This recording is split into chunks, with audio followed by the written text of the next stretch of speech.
In Ouagadougou, the night was too quiet.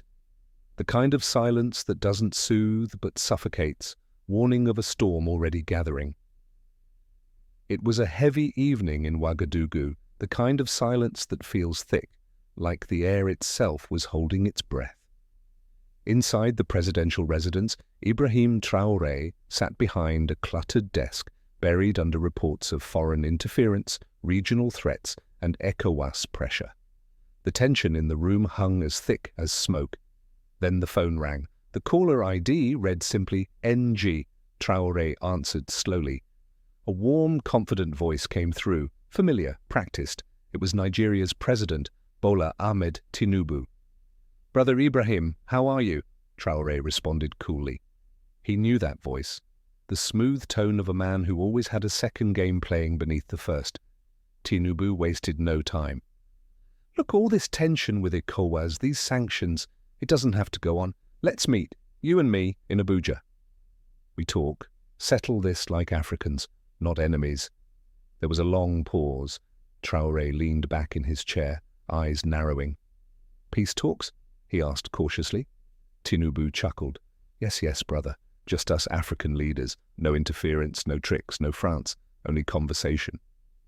Traoré said nothing for a moment. Then, with measured calm, he replied, "I'll think about it." When the call ended, Traoré didn't feel reassured. If anything, he felt the silence grow heavier. Too smooth, too perfect. Something wasn't right. He rose, walked to the window, and stared out at the scattered city lights. After a moment, he made another call, in this one to his intelligence chief. "Track all French diplomatic movements in Abuja," he ordered. "Every face at Nnamdi Azikiwe Airport. Monitor ECOWAS channels. If this is a trap, we'll see it before it snaps shut." "Understood, Mr. President," the officer replied. Meanwhile, hundreds of miles away in Abuja, another call was taking place, one Traoré would never hear. In a quiet office, a French official spoke urgently into a secure line. "Once he lands, don't let him leave. Ground the plane. Delay him just long enough for us to act. The operation is ready." The Nigerian contact replied coldly, "Understood.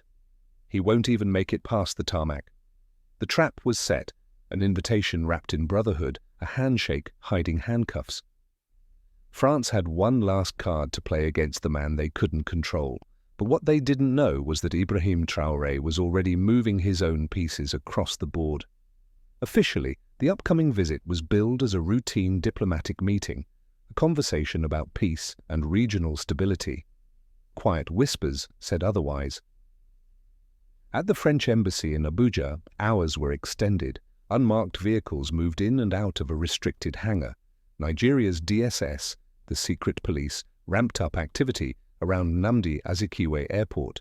No press, no statements, no questions, only a growing storm, hidden in plain sight. And in the middle of it all, President Ibrahim Traoré remained silent. No confirmation, no denial. His team posted no travel plans. There were no press releases. The airport in Ouagadougou readied a jet under heavy secrecy, but no one saw him board. Yet, precisely at 11:43 a.m., a private jet bearing the Burkinafaso flag lifted off. News agencies jumped on it instantly. "President Traoré heads to Nigeria for ECOWAS peace talks." Headlines flashed. Reporters gathered in Abuja. The trap tightened. In Nigeria, security teams were already in position. Their orders were clear. The moment Traoré stepped off the plane, he would be greeted, not with a red carpet, but with a diplomatic detention disguised as protocol. A holding room, a manufactured delay, just enough time for unseen hands to move. Inside a command center near the airport, a Nigerian intelligence officer murmured into his headset, "Target jet approaching, landing in 10 minutes, confirm interception plan." Another voice answered, "Stand by. France wants eyes on him the moment the door opens." But something was wrong. When the plane touched down and the doors opened, it wasn't him. Two Burkina Faso diplomats stepped onto the tarmac, calm, composed, smiling. "President Traoré sends his regards," one said smoothly. Confusion rippled through the Nigerian officers. Panic gripped the French agents watching from a hotel across the airport, because at the very moment the world expected Ibrahim Traoré to walk into their trap, he walked instead into a television studio in Ouagadougou, live, in full military uniform, straight-backed, steady-eyed. The broadcast cut across Africa like a blade. Traoré looked directly into the camera, not angry, not shouting, just coldly, unshakably clear. "They thought they would find me landing quietly in Abuja," he said. "But I do not answer to traps, I do not answer to puppets. I answer to the people." Then came the line that would ripple across a continent. "You cannot arrest a lion by calling him to dinner." The studio around him fell silent. But online, the internet exploded. There was no fanfare. Just Traoré, seated behind a simple wooden desk, speaking the words that would shake regimes. "Last week," he continued, "I received a personal invitation from President Bola Tinubu. He said it was for peace. He said it was for Africa, but it was not peace they sought." He leaned forward, his voice low, deliberate. "They asked me to come alone. No security, no press, only trust." A pause. "But when I trust my people, not the hands that once sold Africa in silence." The room behind him remained frozen, tense. Then he revealed a thick folder stamped with intelligence seals. "Here," he said, lifting it into view, "are the recordings, the messages, the transfer logs, the security memos, sent from Paris to Abuja 2 days before the invitation was ever made." The screen behind him lit up. Audio recordings began to play, whispered voices, confirmed locations, time-stamped betrayals. The lion had not only evaded the trap, he had turned it inside out, exposing every hidden hand that laid it. The directive was clear, written in bold across the intercepted document: "Ensure Ibrahim Traoré does not leave Nigeria without approval." At the top, stamped in red, stabilization protocol. But this time, the world didn't buy the spin, because Traoré had shown the receipts. In Abuja, panic swept through official circles. The French embassy refused to comment. ECOWAS issued a vague statement about miscommunication. But online, there was no hiding. They had tried to trap Traoré, and Africa was awake. No more puppet leaders, no more whispered deals. The streets of Ouagadougou flooded with people, not in protest, but in pride. Young men waved flags, women sang in local languages, old men smiled and said, "We've never seen a leader like this before." Across the continent, the message was clear. This wasn't just an attempted ambush, it was an attempted message, and it had failed, spectacularly, because Ibrahim Traoré hadn't just dodged the trap, he had turned it into a mirror and forced the world to look at its reflection. The video had been online barely 3 hours, but the reaction was unstoppable. In towns and cities across Burkina Faso, people gathered, not to demand, but to celebrate. Not many presidents survive a trap. Fewer still bring back proof. Almost none do it without firing a single shot. In Mali, students painted a mural on a university wall, a lion walking calmly past a broken hunter's cage, untouched, unchained. Beneath it, 5 words: "You cannot cage the people." In Niger, a radio host cut his show short and told his listeners, "Africa is awake, and the ones who used to pull the strings are now pulling excuses." In Nigeria, the situation grew chaotic. Officials denied, deflected, spun the story. But on the streets of Lagos and Abuja, something unexpected stirred. Young Nigerians began to speak, loudly, fearlessly.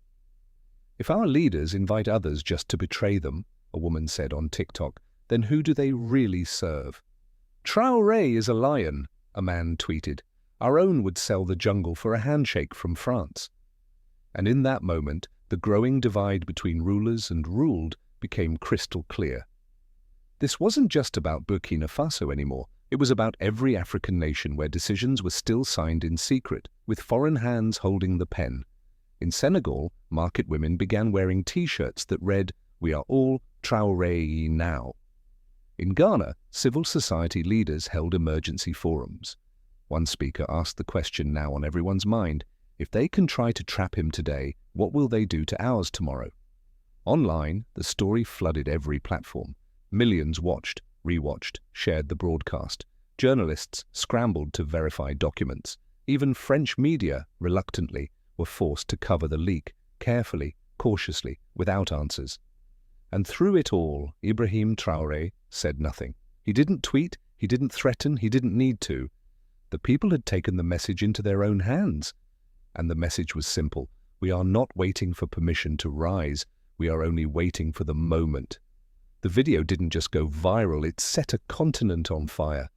Across Africa, the lion's roar had begun mid-Dahi, and this time, no one could silence it. Africans weren't just shocked by the attempted trap. They were hurt. Because this wasn't just about France anymore.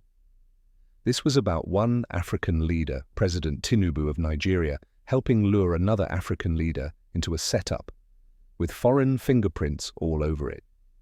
And that stung. Especially because Tinubu had once spoken proudly of African unity, of Pan-African brotherhood. But now, it seemed, he had acted as a middleman for betrayal.